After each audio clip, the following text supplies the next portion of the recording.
A video of tourists being swept away by violent waves while posing for photos surfaces on social media. A 42-year-old man and his 6-year-old son were among those who lost their lives in the tragic incident in Oman. More details on this later in the news.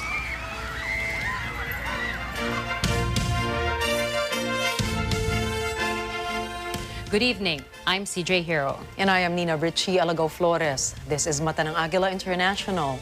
And now for the headlines. President Ferdinand Marcos Jr. names Health Undersecretary Maria Rosario Vergeire as officer in charge of the Department of Health. The Monetary Board of the Bangko Sentral ng Pilipinas increases interest rates by 75 basis points. As unrest continues in Sri Lanka, protesters stormed the Prime Minister's office to make him quit. U.S. President Joe Biden arrives in Jerusalem to kick off his Middle East tour before going to Saudi Arabia. And Russia and Ukraine have agreed to establish a joint coordination center on grain exports in Turkey's largest city.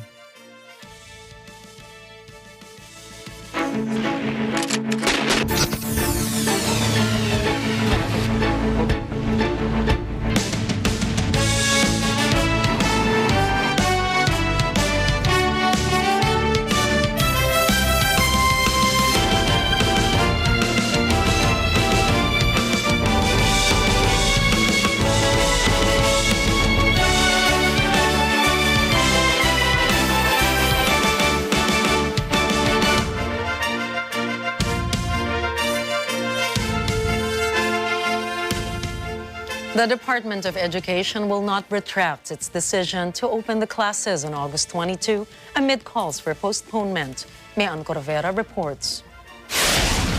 The Department of Education has rejected calls by private schools and the Teachers' Dignity Coalition to defer its plans to start classes on August 22 in order to prepare for the resumption of face-to-face classes. Vice President and Education Secretary Sara Duterte says President Ferdinand Marcos Jr. has already approved the school opening and a corresponding department order has been issued. Duterte says schools have an option to use the blended modality from the school opening in August until October 31. Based on DepEd Order Number 34, Series of 2022, conducting in-person or face-to-face classes is mandatory starting November 2. Hanggang doon lang po muna tayo dahil wala pong nangyari lang po sa atin na meron tayong inallow natin in general sa lahat ng schools ang ating full online classes was during the pandemic, and before the pandemic wala po tayong guide sa ganito. DepEd's recommendation for full face-to-face classes was based on the study and recommendations of health experts. Compared to the pandemic situation in 2020, the Vice President says the country has now vaccines and medicines to combat COVID-19, and everybody, including the children, knows how to wear face masks. Kapag nagka-COVID ang isang learner o ang isang bata ay mataas ang recovery niya, and usually mild ang case niya, and pangatlo is that extremely rare ang deaths sa mga bata kapag sila ay naka-COVID. Ang problema po natin dito ay hindi po ang mga bata, pero yung mga high-risk individuals at individuals with comorbidities na meron pong interaction sa mga bata na unvaccinated.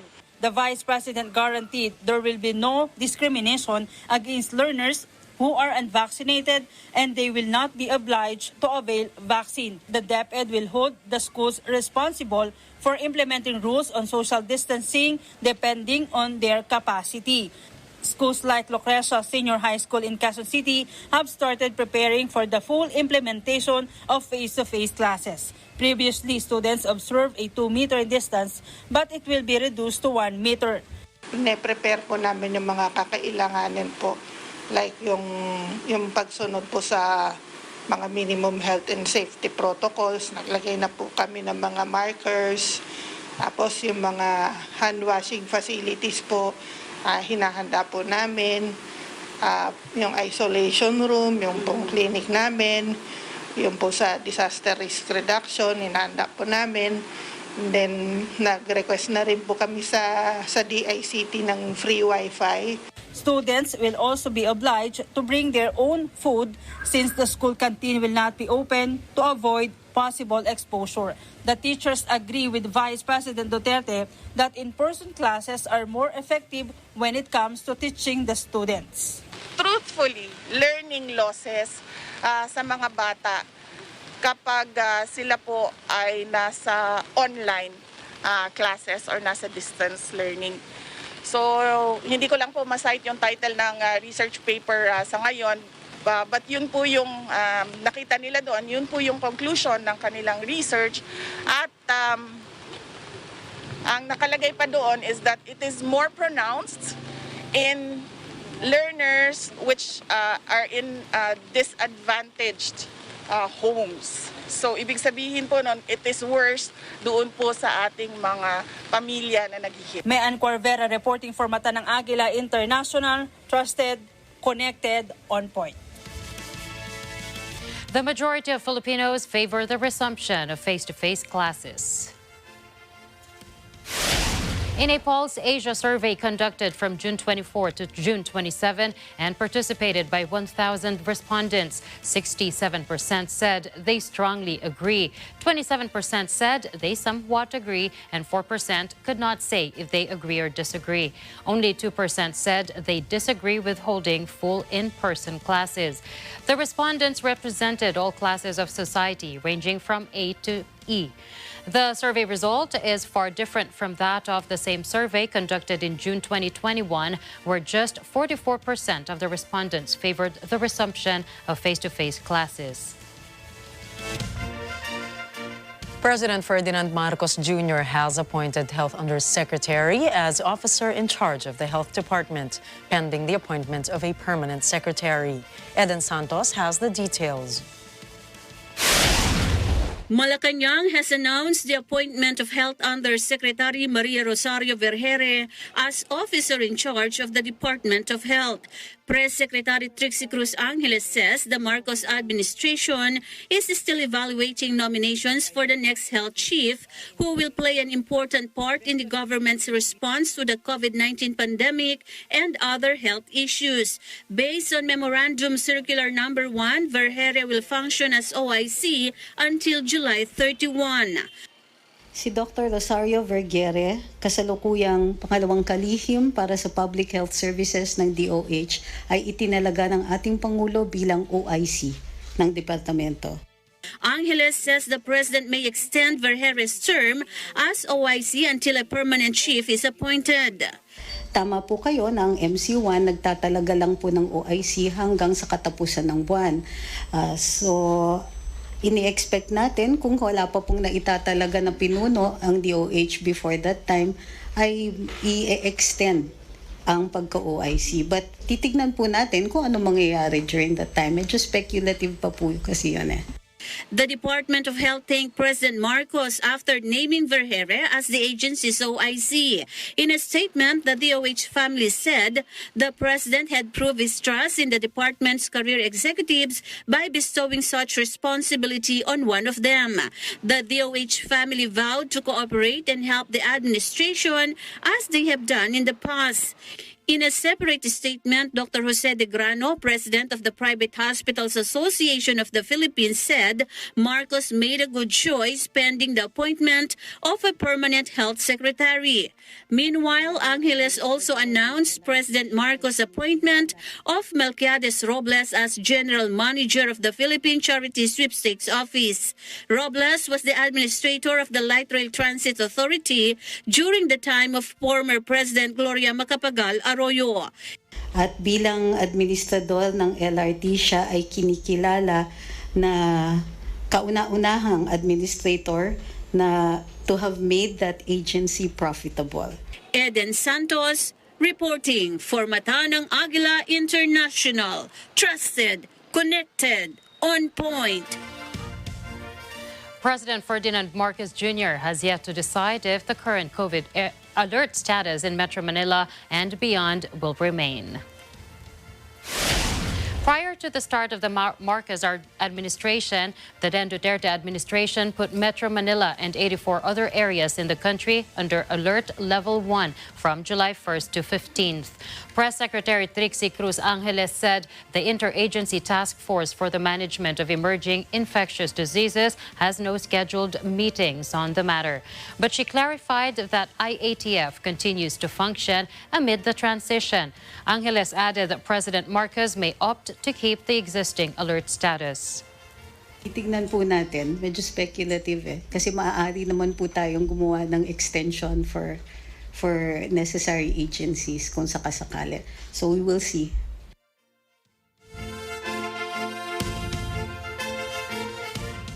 Rafael Lotilia's nomination as Energy Secretary is lawful and valid. This is the legal opinion of the Department of Justice on the matter. To tell us more, we have Moira Encina. The DOJ believes that the nomination of Rafael Lotilia as Secretary of the Department of Energy is valid and lawful. Aside from being the energy chief during the time of former President Gloria Arroyo, Lotilia is an independent director of the Aboitiz Power Corporation and ACE Annexor. Lotilia is President Ferdinand Marcos Jr.'s personal choice as head of the Energy Department. Malacanang sought the legal opinion of the DOJ after questions had been raised regarding his qualifications for office. Based on the provisions of the DOE law, an individual is not qualified to hold the position of DOE chief within 2 years from his retirement or resignation from a private company in the energy industry. After studying the law, the DOJ said Lotilia's appointment will not violate the law. The Justice Department explained that the new concept of an independent director was not considered by Republic Act 7648 or the DOE Act of 1982. Under the revised Corporation Code, Securities Litigation Code, and Code of Corporate Governance, an independent director is an officer based on the nature, duties, functions, and responsibilities as compared with the corporation he serves. The DOJ also said the articles and bylaws of Aboitiz Power and Annexor adopted the statutory concept of an independent director. In this regard, the DOJ pointed out that Lotilia is not covered by the restrictions stated in the DOE law. Moira Encina, reporting for Mata ng Agila International. Trusted, connected, on point. The leading agency pursuing charges against health officials linked to the dengue controversy opposes the reintroduction of the vaccine to address the dengue surge in the country. Weng de la Fuente reports. The Public Attorney's Office opposes proposals to use dengue in addressing the increase in dengue fever cases in the country. PAO Chief Attorney Persida Rueda Acosta and PAO Forensic Chief Dr. Erwin Erfe are not in favor of plans to use once again the controversial anti-dengue vaccine manufactured by Sanofi Pasteur. Acosta warns that if this pushes through, they will go to court to get a temporary restraining order. The PAO chief calls on the public and President Ferdinand Marcos Jr. not to bring back the nightmare brought by dengue. Nagagawin po ang lahat ng Public Attorney's Office para mailigtas ang sangkatauhan sa Pilipinas na plano na naman turukan ng experimental drug na dengue. Sapagkat dapat pong bilhin nila yung mga subok na bakuna, gaya ng rubella, MMR, measles, yung sa anti-TB, yung mga subok na talaga. Na bata pa ako ay naturukan na ako. Huwag naman po yung bago, nasusubukin pa lang. For his part, Dr. Erfe says Sanofi Pasteur itself warned that 6 out of 10 who get the vaccine might experience adverse side effects that can even lead to death. Nakakatakot kung i-introduce mo again itong dengue sa taong bayan, no? Ang problema kasi noon, hindi nila ni-reveal yung 4 na serious adverse effects that can cause death. Itinago nila ito sa mga doktor, itinago nila ito sa taong bayan, no? At kung gagawin nila ulit ito, i-introduce na naman nila ito. I am sure itatago na naman nila ang mga serious adverse effects nitong dengue. At nakakatakot ito. Acosta also reminded that former Health Secretary and now Iloilo Representative Janet Garin faces criminal charges before the Quezon City Regional Trial Court, along with other DOH officials and Sanofi Pasture executives. This was after more than 100 children out of about 800,000 died after getting Dengvaxia during the time of former President Benigno Aquino III. The Food and Drug Administration has already canceled the Certificate of Product Registration of Dengvaxia as approved by the Office of the President. Weng de la Fuente reporting for Mata ng Agila International, trusted, connected, on point.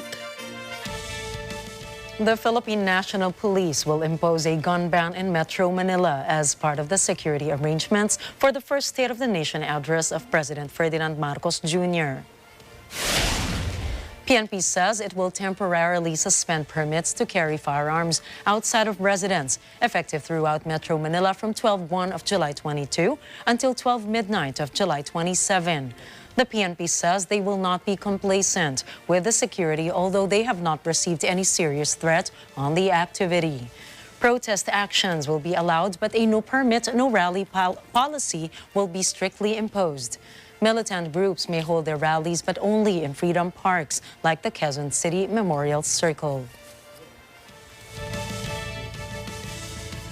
In a surprise move, the Bangko Sentral ng Pilipinas announced the Monetary Board's decision to raise interest rates by 75 basis points effective immediately ahead of its scheduled meetings. Let's find out the reason in this report from Maricar Velasco. The Bangko Sentral ng Pilipinas has raised the interest rates by 75 basis points to 3.25% effective today, July 14. The decision was made in this morning's regular Monetary Board meeting in a move to slow down inflation. BSP Governor Felipe Medalla in a briefing said the BSP also raised the interest rates on overnight deposits and lending facilities to 2.75% and 3.75% respectively. As oil and other commodity prices continue to rise, the country's inflation rose to 6.1% in June, the fastest in almost 4 years and above the 2 to 4% target range. Medalla, on the other hand, mentioned the projected robust growth rebound that suggests the country's economy can manage further policy tightening. And temper mounting risks to the inflation outlook in particular. Policy action is intended to help manage spillovers from other countries that could potentially disanchor inflationary expectations. At the same time, the Monetary Board continues to urge timely non-monetary government interventions to mitigate the impact of persistent supply-side pressures on commodity prices. In keeping with its price stability mandate, the BSP reassures the public of its unwavering commitment and readiness to take further necessary actions to steer inflation toward a target consistent path over the medium term. Maricar Velasco reporting for Mata ng Agila International. Trusted, connected, on point. Up next, in Israel, U.S. President Joe Biden to sign a joint pledge with Israel to prevent Iran from going nuclear. Grain talks between Russia and Ukraine take a step forward. And hot on camp, 8 tourists swept away into Oman Sea by deadly waves. Catch these stories when Mata ng Agila International returns.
International Airport, you're just 5 minutes away from the major, beach coasts of the island. We are so much blessed with a lot of diverse natural resources. So we have rivers and waterfalls, we have beaches and sandbars. Please come to Panglao to see our beautiful white beaches and beautiful corals. Open for business is in Bohol, and Bohol is open for business. Open for Business with Cesar Vallejos, Sunday, 9 p.m.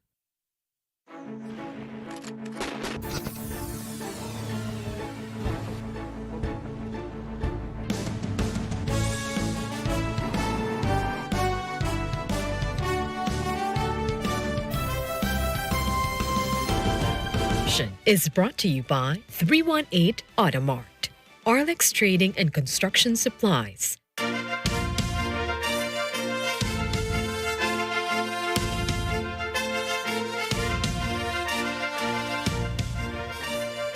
Sri Lanka's Prime Minister, who is also the country's acting president, has ordered the military to do what is necessary to restore order.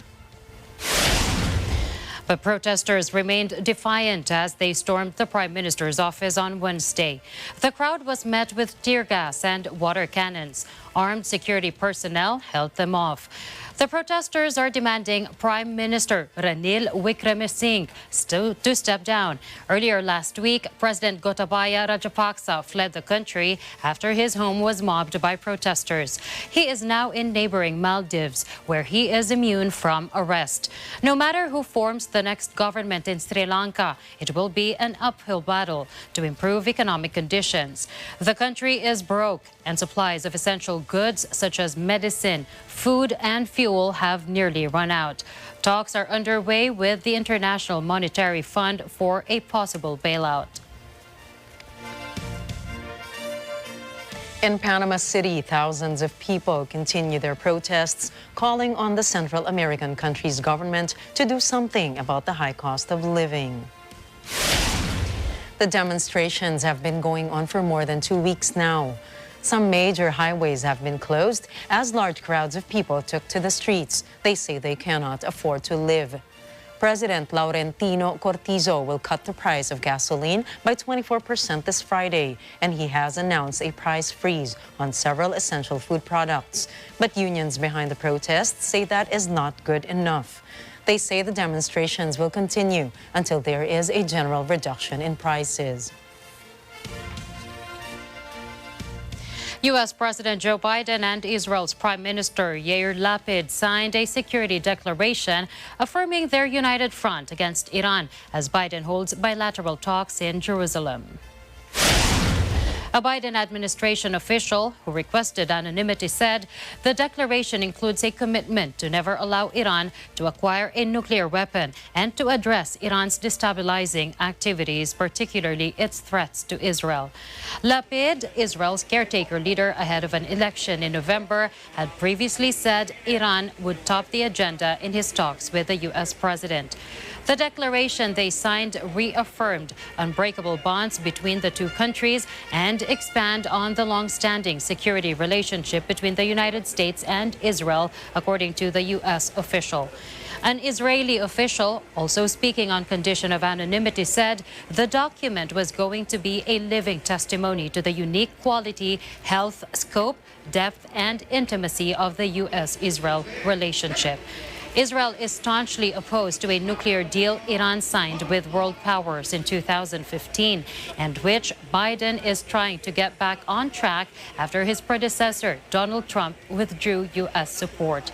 He said pulling out of the landmark accord was a gigantic mistake. Biden touched down at Ben Gurion Airport near Tel Aviv on Wednesday for the first Middle East tour of his presidency, which will see him meet Israeli and Palestinian leaders before flying to Saudi Arabia. When U.S. President Joe Biden visits the biblical city of Bethlehem, he will be greeted with a message from protesters.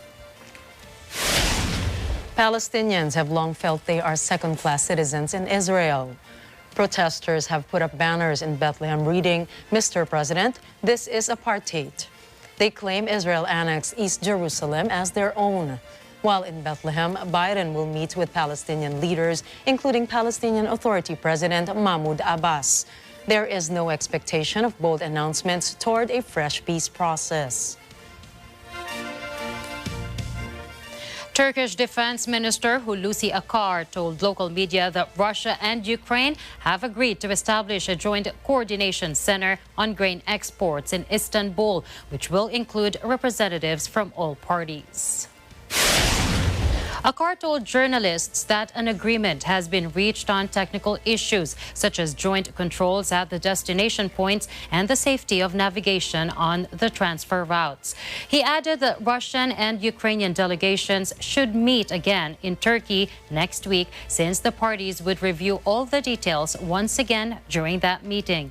The defense minister's comments came after the four-way negotiation talks that also involved Turkey and the UN. Negotiators from Russia, Ukraine, Turkey, and the UN met this week in the Turkish city to discuss the situation regarding the held-up Ukrainian exports. Ukraine is one of the world's leading grain exporters, yet it has been unable to export its grain by sea due to its ongoing conflict with Russia. A shocking video shows 8 people dragged into the raging sea at Mugsail Beach in Oman. At first, the residents were having fun as they shouted along with the cool winds and the rush of strong waves over them. Suddenly, the powerful water pulled some of the beachgoers. Horrifying screams followed. Some men also tried to run after the victims, but were shocked to do so because of the waves. Authorities then searched for the missing people. 3 bodies were recovered, including a child, and 2 people were found alive. A follow-up search and rescue operation was also instituted.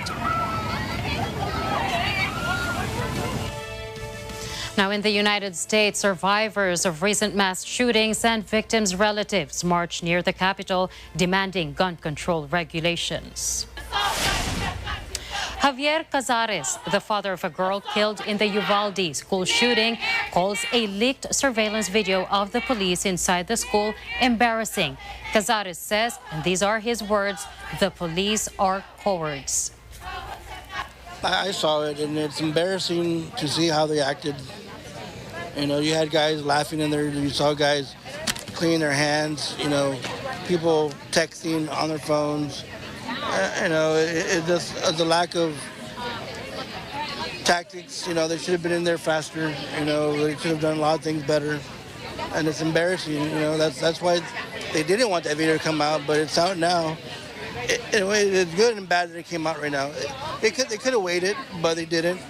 But now everybody's in the world see how much of a cowards they were to not go into that room.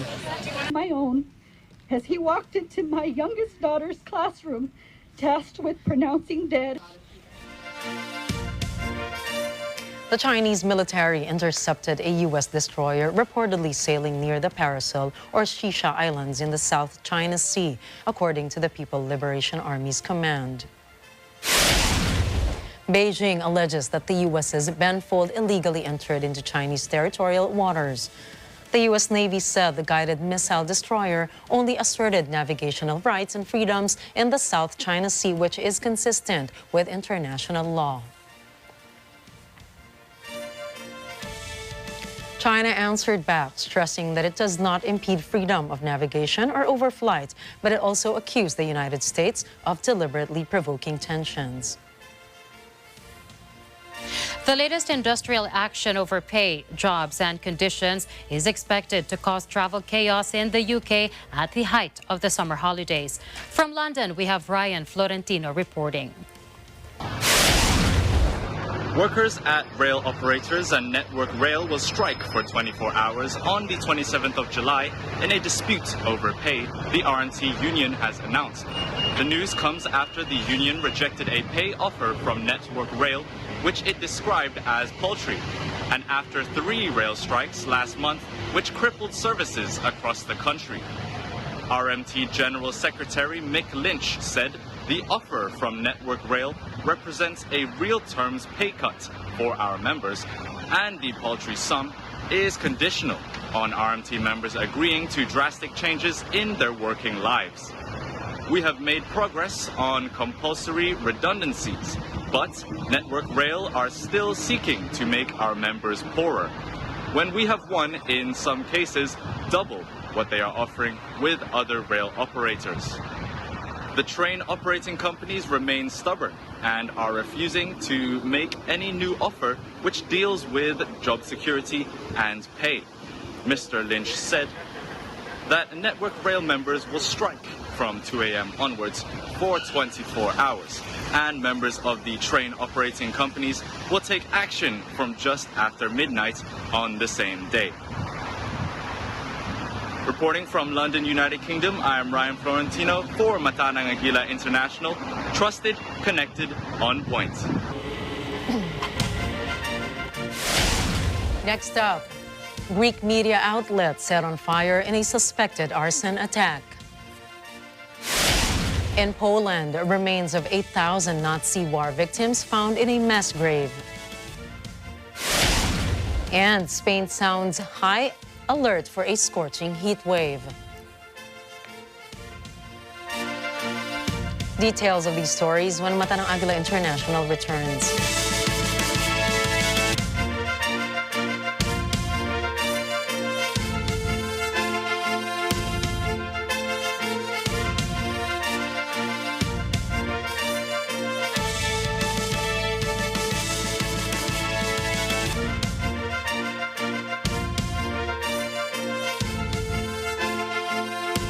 This portion.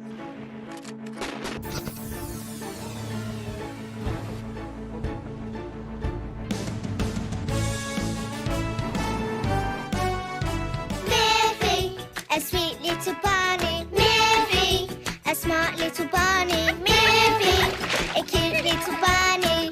Miffy helps her friends with her handy umbrella and builds a sandcastle at the beach with Melanie. She then looks after Dan's crocodile for a day, finds a book she's been looking for at the library, and flies a new kite Boris made specially for her. Miffy, it always feels sunny with Miffy. Sundays at 10 a.m. dito lang sa Net 25. Panalo tayo pag together, walang talo pag together. Let's stand together sa Net 25. Gagawa tayo ng tunog ng hayop. Wow, wow, wow. Wow. Meron po tayong naghihinalaan na inyong anak. Mama. Go! Baba. Sige. So, mabilisan lang yan, pre. Tapos na. Siya ba pinalit mo sa akin? Ang bago kong boyfriend, pero hindi ko siya pinalit sa'yo. Ano nangyari yan? Hindi naman naging tayo.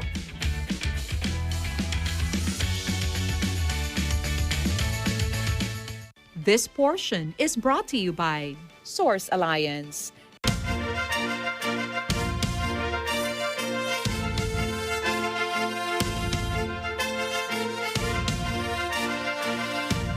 We now welcome you back to Mata ng Agila International. Fire bombs exploded at the offices of a radio station and newspaper in Athens, Greece. A number of people were taken to hospital with respiratory injuries. Police say the fire at Greece's Real News and Real FM radio station began in the early hours of the morning. It took firefighters about 2 hours to bring the blaze under control. The remnants of 3 gas canisters were found in the building. The owner of the media outlet believes his company was targeted, but he doesn't say by whom. The company is a center-left outlet that provides platforms to opposition, but also pro-government voices. Greece has dropped 38 places in the latest International Press Freedom Index published by Reporters Without Borders. To Argentina now, where the main organizations of agricultural producers protest on the roadsides. The demonstration has suspended the sale of grain and livestock for 24 hours. Unhappy protesters demand changes in the economic policy of the government of President Alberto Fernandez. Rural producers are demanding tax relief and a regular supply of fuel after facing a diesel shortage in Argentina in recent weeks, right at the height of the harvest.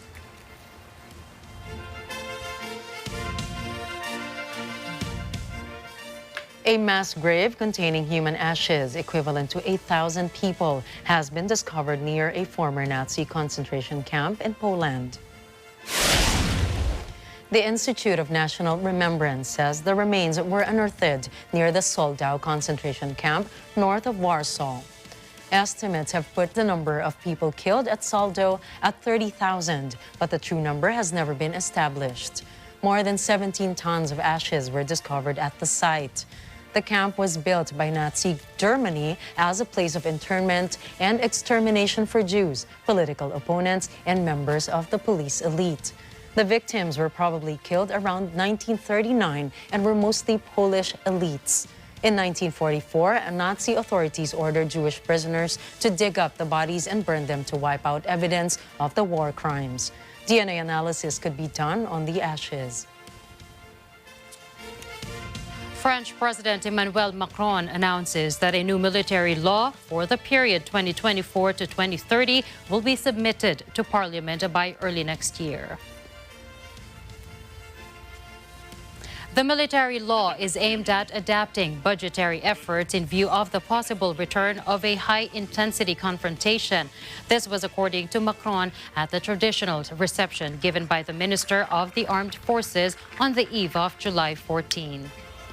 Je souhaite que ces travaux, qui devront être achevés pour la fin de cette année, puissent ensuite donner lieu à une loi de programmation discutée au Parlement début 2023 et qu'ils tracent une trajectoire jusqu'en 2030.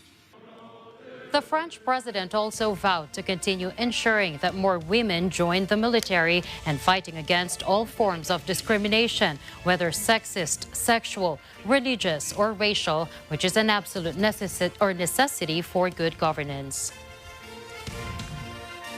The Brazilian Congress approved a battery of measures proposed by the government of Jair Bolsonaro. This includes increasing expenses and creating social benefits until the end of the year, in what analysts see as an attempt to improve the popularity of the president 81 days before the elections. By a large majority, the Chamber of Deputies gave the green light to the text, which decrees the state of emergency to be able to dribble the electoral law. The government will disburse about $7.6 billion in measures that will run until December of this year.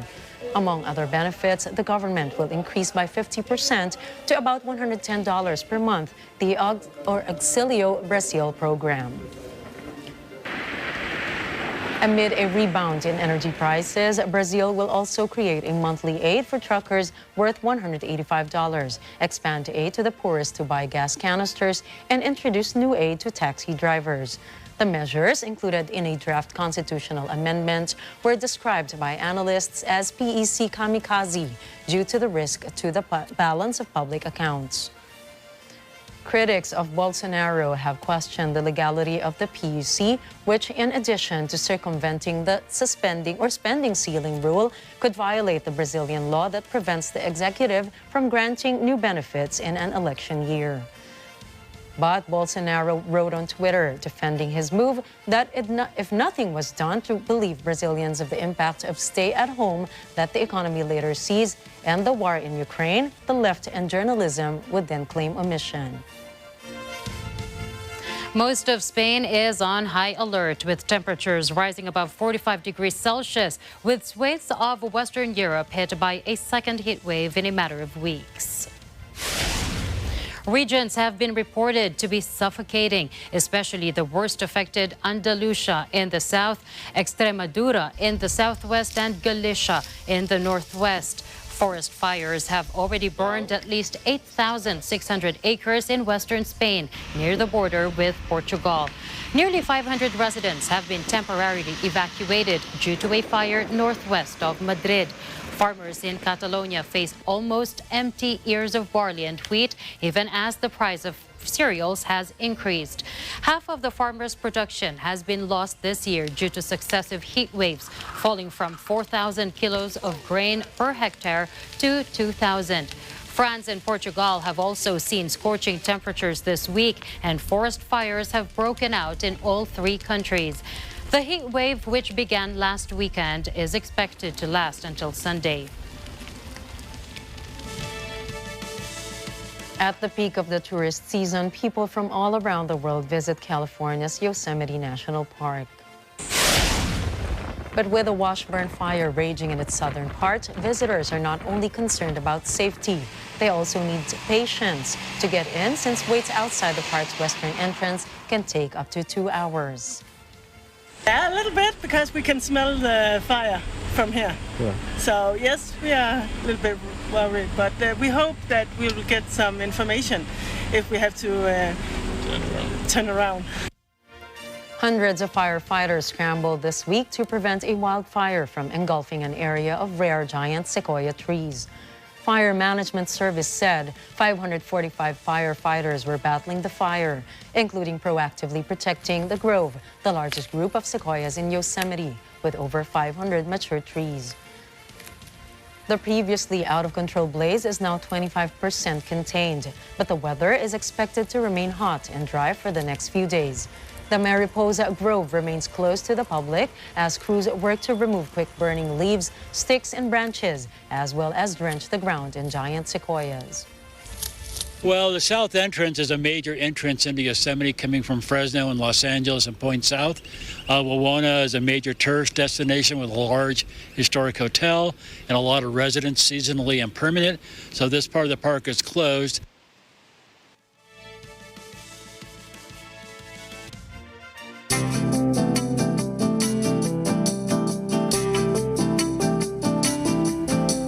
In an ambitious step to reach zero emissions by the year 2050, the United States and Australia team up by signing an official partnership. Anna Cui has the details. The United States and Australia signed the Net Zero Technology Acceleration Partnership at the Sydney Energy Forum. The U.S. and Australia agreed to a formal partnership aimed at accelerating the development and deployment of zero emissions technology. The U.S. says the agreement reflects the two nations' joint commitment to grow energy capacity and obtain the full advantages of affordable, diverse, and secure clean energy. Australia recognizes that the partnership is a huge milestone in ramping up the two countries' shared commitment to an ambitious climate action and energy security. The U.S. Energy Department says reducing emissions while growing economies and jobs might be a challenge, but an opportunity as well that requires global effort. The partnership is said to be the first step in delivering on the commitment to make climate change a centerpiece of the U.S. alliance. It reinforces a shared commitment to deliver on ambitious 2030 targets and reach net zero by 2050. Anna Cui, Las Vegas, Nevada, Mata ng Agila International, trusted, connected, on point. As the Netherlands tries to reduce its carbon footprint by focusing on renewable energy, in particular solar energy, a new challenge is emerging: the lack of available space. One possible solution involves building floating solar parks. Another is using solar panels on the roofs of agricultural greenhouses. Hugo Parent, head of solar projects at Baywa Company, says the city has targets to be carbon neutral by 2040. Dès qu'on s'est mis à creuser ici, le lac s'est rempli d'eau, enfin le trou s'est rempli d'eau, est devenu un grand lac. Et donc pour valoriser ces surfaces qui sont anthropisées, qui sont touchées par la main de l'homme, les centrales solaires flottantes sont une solution pour venir valoriser ces zones et développer les énergies renouvelables en Europe. Pete Albers, a farmer, says the renewable energy in their city is a really big step forward. He observes that there is no difference between the tarpaulins and panels now because the yield of raspberries production is almost the same. He may not reap rents from the energy company, but he enjoys other advantages, such as more constant temperatures, 25% less watering, protection against hailstones, and greenhouse plastics saved for 3 years. Next, Bill Gates vows to drop off the world's rich list, starting with a $20 billion donation to the foundation. Filipino nurse who administered the first ever COVID-19 vaccine receives UK's George Cross Award. And take a glance at the world's northernmost Michelin restaurant. These and more stories when Mata ng Agila International returns.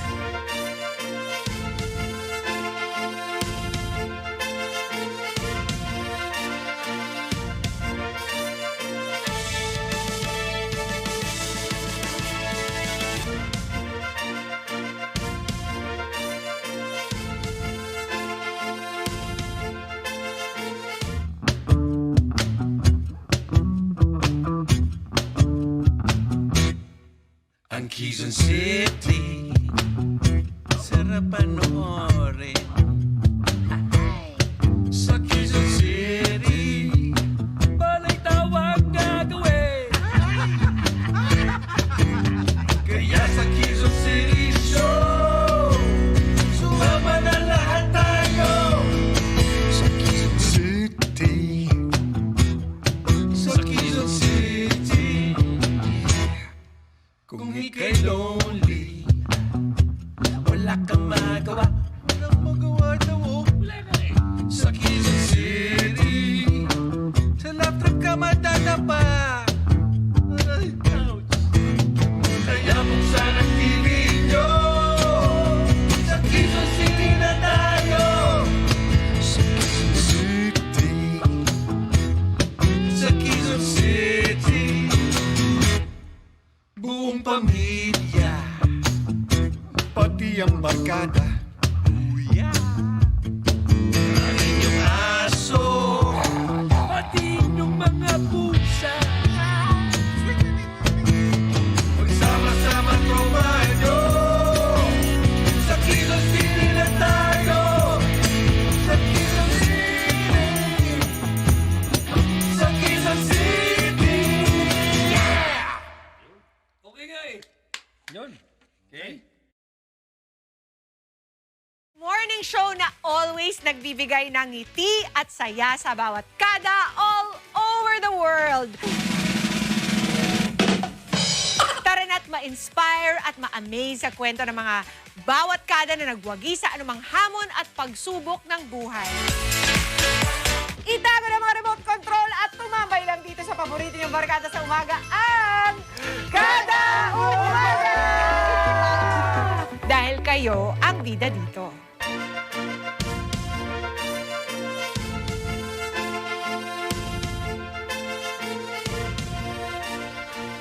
You're still watching Mata ng Agila International.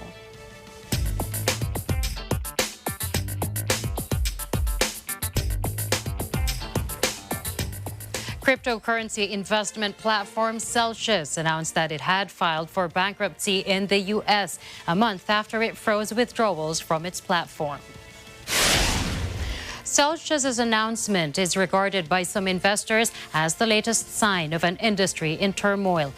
In its statement, Celsius, which suspended withdrawals in mid-June, said it was seeking to restructure in a way that would maximize value for all stakeholders. It said it had $167 million of cash available to meet urgent needs in the meantime. Without the freeze on withdrawals, the acceleration would have allowed certain customers, those who were first to act, to be paid in full while leaving others behind to wait. The special committee of the Celsius Board of Directors was quoted in the statement as saying, "In the United States, Chapter 11 allows a company that is unable to pay its debts to restructure away from its creditors while continuing its current operations." Alex Mashinsky, co-founder and CEO of Celsius, says filing for bankruptcy is the right decision for the community and the company. The U.S. Treasury Department announced an open invitation for comments on Biden's executive order on digital assets.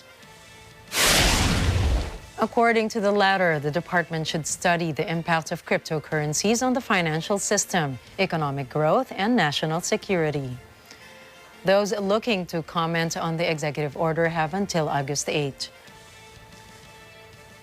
For consumers, digital assets may present potential benefits such as faster payments, as well as potential risks, including risks related to frauds and scams. The press release says the Treasury Department is seeking to benefit from the expertise of the American people and market participants by soliciting public comment.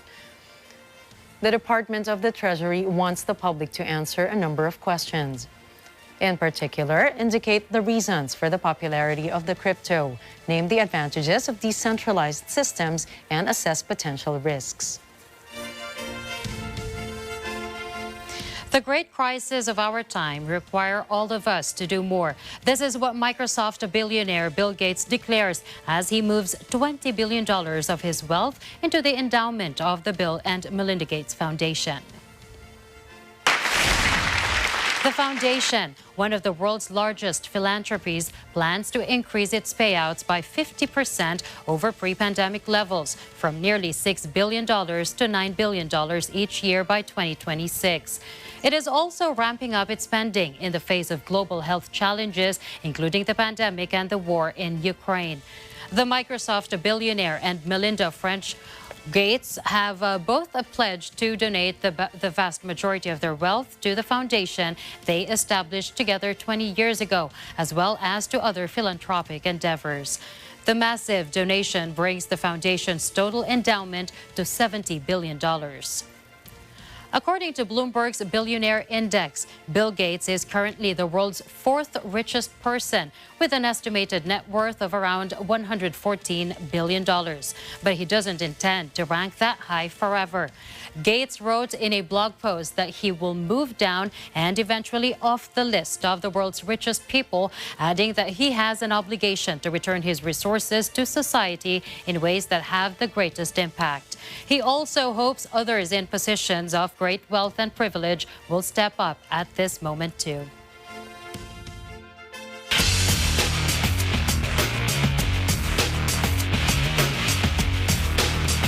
Jonas Vingegaard climbed into the Tour de France overall lead in a mountain stage win for the ages, as defending champion Tadej Pogačar wilted in the sizzling heat and craft with the soaring heights.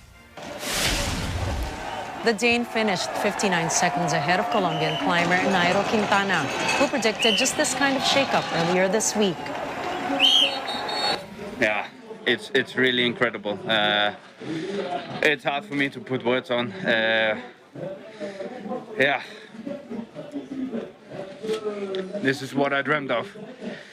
Always stage in the Tour, and now the yellow jersey is incredible. Frenchman Romain Bardet was third, 11 seconds further back at the 2,430-meter altitude summit finish.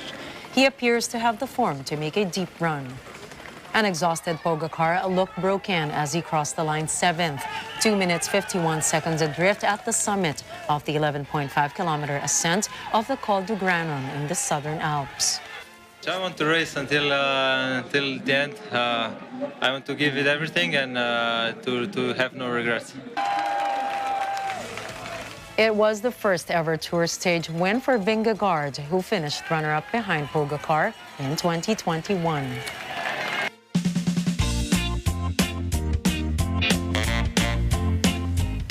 Britain's Queen Elizabeth II awarded the George Cross to the state-run National Health Service for its work over the past 74 years and praised its COVID-19 vaccine rollout. The George Cross is the highest civilian award bestowed by the British government, given for acts of the greatest heroism or of the most conspicuous courage in circumstances of extreme danger. The Queen presented the medal to health leaders and frontline workers from across the UK, including Filipina nurse May Parsons, who, with Amanda Pritchard, represented NHS. Parsons was the nurse who administered the world's first COVID-19 shot outside clinical trials, a dose of the Pfizer-BioNTech vaccine to the 90-year-old Margaret Keenan on December 8, 2022. The jab also kick-started the UK's COVID-19 vaccination program. Parsons told the Queen that they were proud of the vaccination rollout. The Queen replied to the Filipino nurse that the vaccination program was amazing. Britain was the first country in the world to deploy an approved COVID-19 vaccine. Parsons said in a statement that she is humbled and honored to be representing the NHS with Amanda, and that the George Cross is a fitting tribute to all nurses, doctors, healthcare assistants, and other hospital staff across the communities. You can only get there by boat or helicopter, but Michelin-starred chef Paul Andrea Ziska hopes his restaurant in remote Greenland, far above the Arctic Circle, is worth the journey. At his restaurant Coke's, the 30-year-old chef is serving up a menu of traditional Greenlandic ingredients prepared in unexpected ways. Coke's restaurant is located in one of Greenland's oldest houses, pushing Chef Ziska to experiment with locally produced ingredients as the climate is not ideal for farming. Try to focus on as much Greenlandic produce as possible. So, you know, everything from Greenlandic halibut to snow crab to muskox to ptarmigan, some different herbs, some different berries, and so on. So it's a long menu. So this is a very Greenlandic thing. Obviously, we do it in a little bit different way, but this is a whale. So in Greenland, it's called matak. It's the skin of the whale that they eat raw. So we've done it a little bit differently, where we have cut it into these cubes and folded it, and then we marinate it with a... According to the Farmer's Almanac, this July supermoon will be the biggest and brightest of 2022's moon phases. At its nearest, the moon will be 222,089.3 or 0.3 miles away from Earth. Hence, the supermoon will appear about 7% larger than most full moons. Though astronomers dispute the definition of a supermoon, NASA explains that it's when the moon is within 90% perigee of the Earth, or as close as it gets to home terrain. According to the Farmer's Almanac, the indigenous Algonquin peoples also called this supermoon the buck moon because male deer's antlers reach peak growth in early summer, which typically coincides with the said lunar event.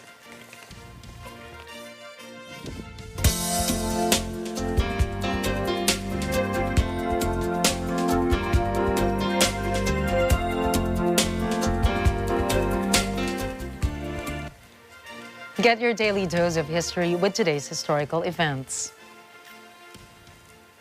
In 1789, Parisian revolutionaries and mutinous troops stormed and dismantled the Bastille, a royal fortress and prison that had come to symbolize the tyranny of the Bourbon monarchs. This signaled the start of the French Revolution, in which King Louis XVI and his wife Marie Antoinette were executed.